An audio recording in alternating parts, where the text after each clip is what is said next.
청주, 인천, 안성까지 올해도 어김없이 도시가 잠겼습니다. 도시가 자꾸 물에 잠기는 이유가 뭘까요? 먼저 비오는 양상이 예전과 달라졌다는 점입니다. 국지성 집중호우란 말처럼 요즘 장마철에 내리는 비는 과거에 비해 좁은 지역에 짧고 굵게 내리는 게 특징입니다. 시간당 50mm 이상 많은 비가 내린 횟수를 보면 날이 갈수록 그 횟수가 증가하는 걸 확연히 알 수 있습니다. 비가 많이 와도 내린 만큼 빠진다면 상관이 없을 텐데 이렇게 짧고 굵은 비가 내리면 물이 바로바로 빠질 수가 없어 침수될 가능성이 높아지는 거죠. 두 번째 이유는 물이 빠질 수 있는 땅이 줄었기 때문입니다. 우리는 도시의 많은 부분을 시멘트와 아스팔트로 덮어버렸습니다. 그래서 도시에 떨어진 빗물은 땅에 스며들지 못하고 흘러다니게 됩니다.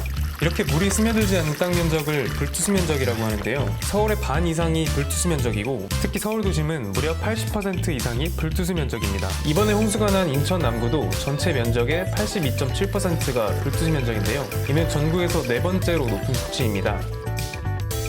비는 한 번에 더 많이 쏟아지는데 빠지지는 않으면 이를 보조할 장치라도 잘 갖춰야 하는데 이것도 그렇지가 않습니다. 홍수를 예방하기 위해 각 도시들이 만드는 보조장치로는 빗물을 저장해 놓을 수 있는 저류시설, 하천 범람을 막기 위한 빗물 펌프장 등이 있는데요. 이 시설들이 바뀌어버린 비의 양상을 감당하기엔 부족하다는 것도 문제입니다. 정부는 2012년에 각 도시를 최대 이 정도 비까지 견딜 수 있도록 설계하라는 가이드라인을 만들었습니다. 그런데 이 기준으로는 요즘 내리는 폭우를 감당하기가 어렵습니다. 서울, 부산 등을 제외한 전국 대부분이 시간당 최대 80mm까지 대비하도록 돼 있습니다. 요즘은 시간당 90에서 100mm 이상 폭우가 내리는 일이 제법 자주 있는데 말이죠. 올해 홍수가 난 청주는 시간당 최고 75mm가 기준인데요. 청주시는 지난해 시간당 80mm의 비를 견딜 수 있도록 충북대 앞에 저류시설을 만들었습니다. 기준보다 5mm 높은 수치로 가이드라인을 잘 지킨 거죠. 그런데 7월 16일에 이 지역엔 시간당 90mm가 넘는 비가 내렸고 청주는 물에 잠겼습니다. 설치 기준이 기후변화를 반영하지 못했기에 이런 일이 생긴 거죠. 그럼 도시 홍수를 막기 위해선 어떻게 해야 하느냐? 우선 기준치를 좀 높일 필요가 있습니다. 강화된 기준에 맞게 하수관이나 빗물 처리 시설도 더 큰 비를 감당할 수 있도록 재정비해야 되겠죠. 다음은 보다 근본적인 해결책입니다.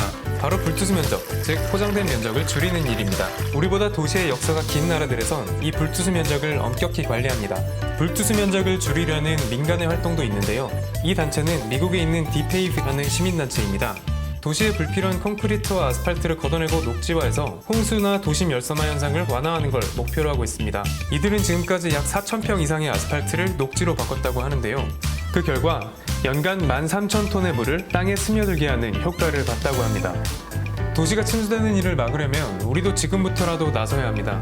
기후가 예전과는 다르다는 점을 명확히 인지하고 도시를 좀 더 물이 잘 빠지는 환경으로 바꿔놓는 일, 지금 당장 시작해야 합니다.